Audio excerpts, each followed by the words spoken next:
Hi guys, the next two groups of vertebrates we're going to look at are birds and mammals. So by the end of this video, you should be able to explain the differences between birds and mammals and how birds and mammals breathe, feed, excrete waste, reproduce, circulate blood, and regulate body temperature. So you should be taking notes on these things as we go through the video. Some of the key characteristics of birds and mammals. Birds evolved from reptiles about 150 million years ago. There's a lot of similarities that they show to reptiles. So remember, reptiles were the first to have claws. Birds have clawed toes, and you can kind of see the little claws on that chick. They have scales on their feet, so reptiles have scales on their whole body. The scales remain just on their feet. Internal fertilization happens. And birds, like reptiles, have amniotic eggs. Remember, those are the eggs that have the food source inside and protection for the developing embryo. And birds, like reptiles, excrete uric acid, that powdery nitrogenous waste that they don't have to excrete a whole bunch of water with it. Birds also have a number of adaptations for flight that we're going to look at. Looking over at mammals on the right side here, mammals evolved from reptiles about 200 million years ago, so actually a little bit before birds. Some of their key physical characteristics are that they have fur and subcutaneous fat. Subcutaneous means under the skin. So other types of vertebrates, like frogs for example, have these things called fat bodies in the middle of their torso, whereas mammals have fat spread all over their body just under the skin. Mammals give birth to live young in most cases, and mammals have different glands for secreting different things. There's mammary glands to nourish young. There's sweat glands, oil glands, salivary glands. Respiration for birds.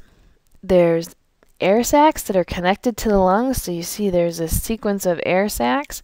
And what's really cool is that allows birds to get air, to absorb oxygen both on their inhale and their exhale. So when we breathe, we're only getting oxygen into our lungs on our inhale. But for birds, it's like they take in some into the air sacs, and then as they exhale, the air in the air sacs goes to their lungs, and it's kind of a continuous cycle. So there's always new oxygen coming in. And their lungs are really big, so there's a great amount of surface area for gas exchange. So they're really, really efficient in their breathing, which makes sense because they need lots of oxygen so that they can make lots of energy so that they can fly. Mammals have these little sacs at the very ends of the branches of the lungs called alveoli, and there's tons of them. They look like little grapes, but there's just millions and millions and millions of them inside each lung.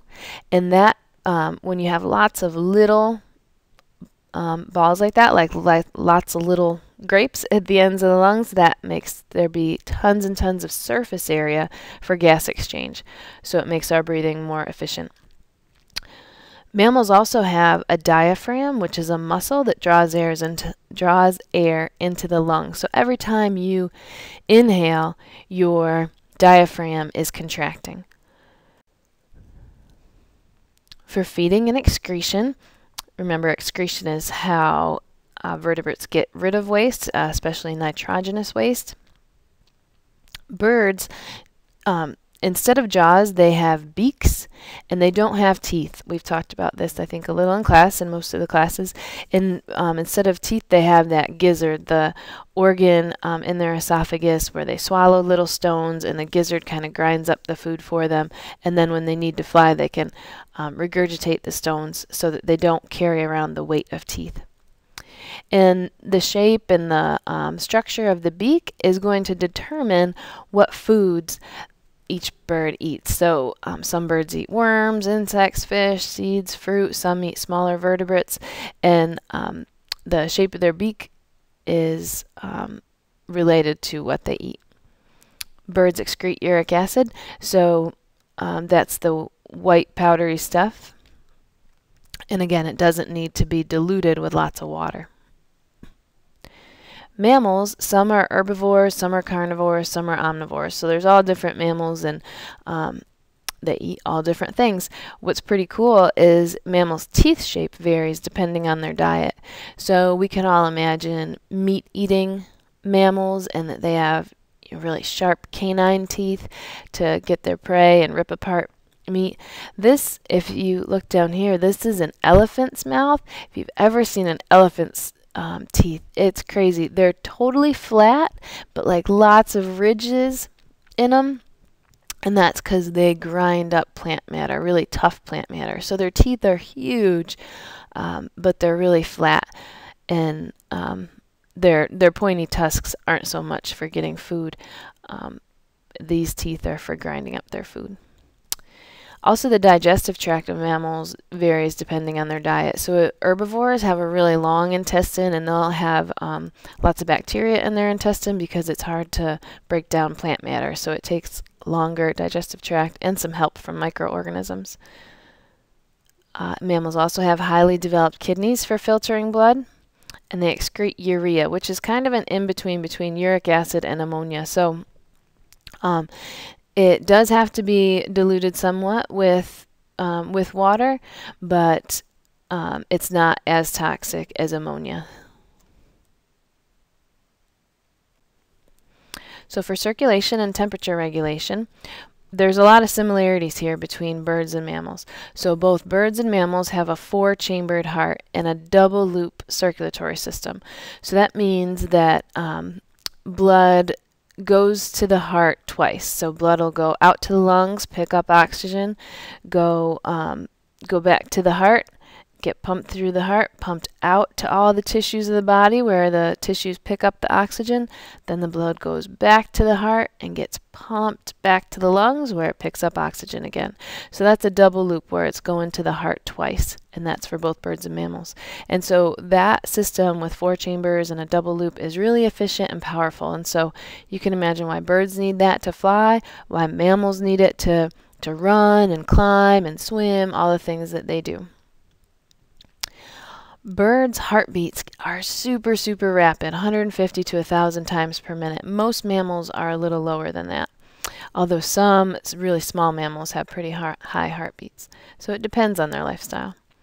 Both are endothermic, and remember that is sometimes called warm-blooded, and that means that they regulate their own body temperature. So they have a fairly set body temperature that they try to maintain, and it takes a lot of energy to do that, but it allows for more drastic environmental changes. So like a bird that's migrating from the Arctic to the tropics, it can adapt by keeping its body temperature pretty much the same.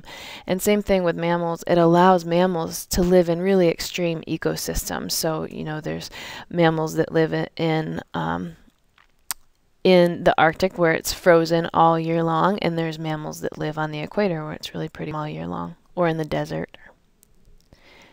So for reproduction, both birds and mammals have internal fertilization. Birds lay eggs, so they're oviparous, and the eggs they lay are amniotic eggs, and remember that means that there's a food source and there's protection.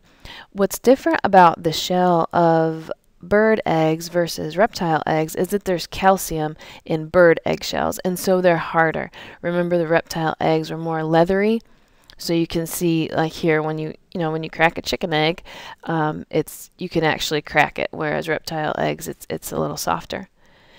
In most birds care for their young, there's a really big kind of continuum of that. Some care for their young just for a little bit, some stay with their young for a long time, and so different birds have different adaptations for that. Mammals, again, internal fertilization, and there's 3 different types of mammals, and they're classified based on their reproductive methods, and so we're going to look at those a little more in just a sec. First, let's look at some of the bird adaptations for flight. These are really cool. Birds have feathers, and that helps them provide lift, so helps them really get off the ground for flying, but also they provide insulation to help regulate the body temperature.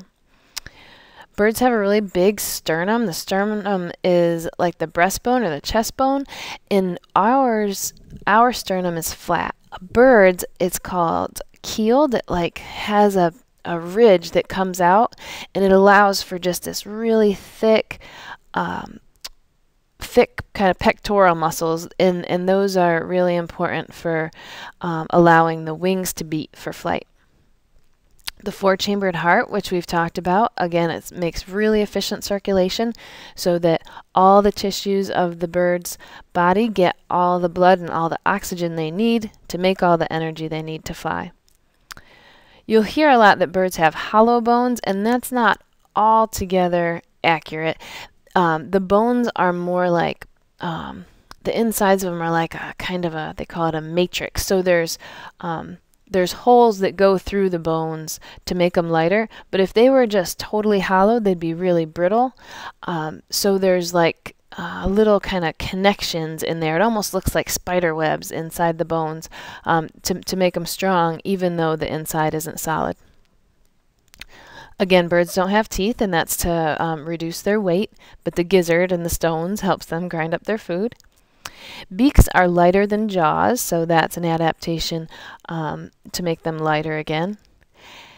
The air sacs that are attached to the lungs gives them twice the oxygen, so they're getting oxygen on inhale and exhale.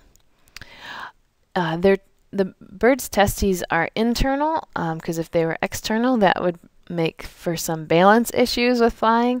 Also, females have a single ovary instead of two, so again, to cut down on weight. And both male and female gonads shrink when they're not breeding so that they'll be lighter. So usually